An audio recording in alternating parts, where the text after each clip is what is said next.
Welcome to Chaitrika's kitchen. ఈరోజు చైత్రికాస్ కిచెన్లో ఒక ఆకుకూర రెసిపీతో మీ ముందుకు వచ్చేసాను. ఈ కూర వచ్చేసి గోంగూరతో చేశాను.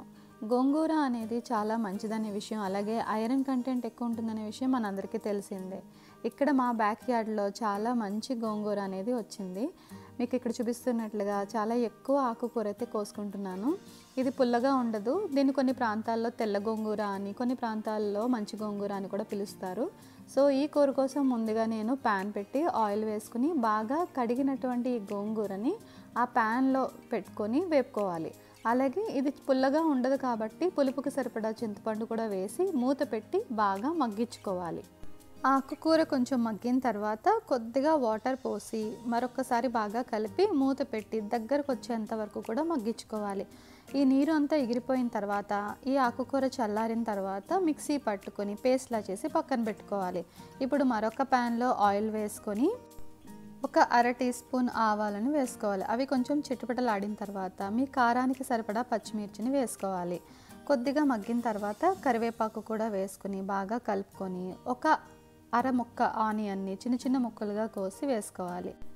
ఇప్పుడు గరిటెతో బాగా కలుపుకొని మూత పెట్టి ఉల్లిపాయ ముక్కలు మెత్తబడేంత వరకు మగ్గించుకోవాలి. ఈ రకంగా మగ్గినటువంటి ఉల్లిపాయ ముక్కల్లో ఒక అర చెంచా అల్లం వెల్లుల్లిపాయ పేస్ట్ని వేసి పచ్చివాసన పోయేంత వరకు మగ్గించుకోవాలి. తర్వాత ఒక పెద్ద టమాటాను ముక్కలుగా కోసి వేసుకోవాలి.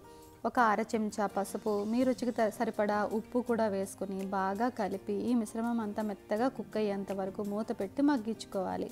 ఇప్పుడు ఇక్కడ మీరు చూసినట్లయితే టమాటా ముక్కలు అనేవి చాలా మెత్తగా మగ్గిపోయి ఉన్నాయి. ఇప్పుడు ఒక టీ స్పూన్ కారం, అలాగే ఒక టీ స్పూన్ ధనియాల జీలకర్ర పొడిని వేసుకోవాలి.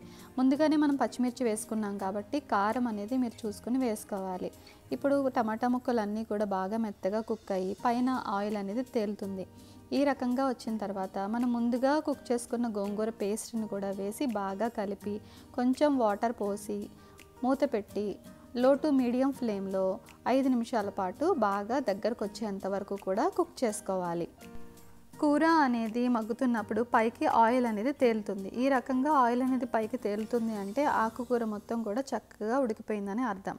ఇప్పుడు చివరిగా మీరు కొత్తిమీర అనేది చల్లుకొని మరొక 2 నిమిషాల పాటు దగ్గరకు వచ్చేంత వరకు కుక్ చేసుకొని కన్సిస్టెన్సీని చెక్ చేసుకుంటే ఈ గోంగూర కర్రీ అనేది కంప్లీట్గా రెడీ అయిపోయినట్టే. సో దీన్ని మీరు అన్నంలోనే కాదు, చపాతీలోనే కాదు, అలాగే ఎలాంటి నాన్ వెజ్ కూరల్లోతో పాటు అయినా సరే నంచుకొని తింటే చాలా టేస్టీగా ఉంటుంది. తప్పకుండా ట్రై చేయండి. సో గోంగూరని లైక్ చేసే వాళ్ళు ఎవరైనా కూడా ఈ కూరని బాగా ఎంజాయ్ చేస్తారు. ఐ హోప్ ఈ వీడియో మీకు నచ్చింది అనుకుంటున్నాను. Thank you so much for watching. Bye.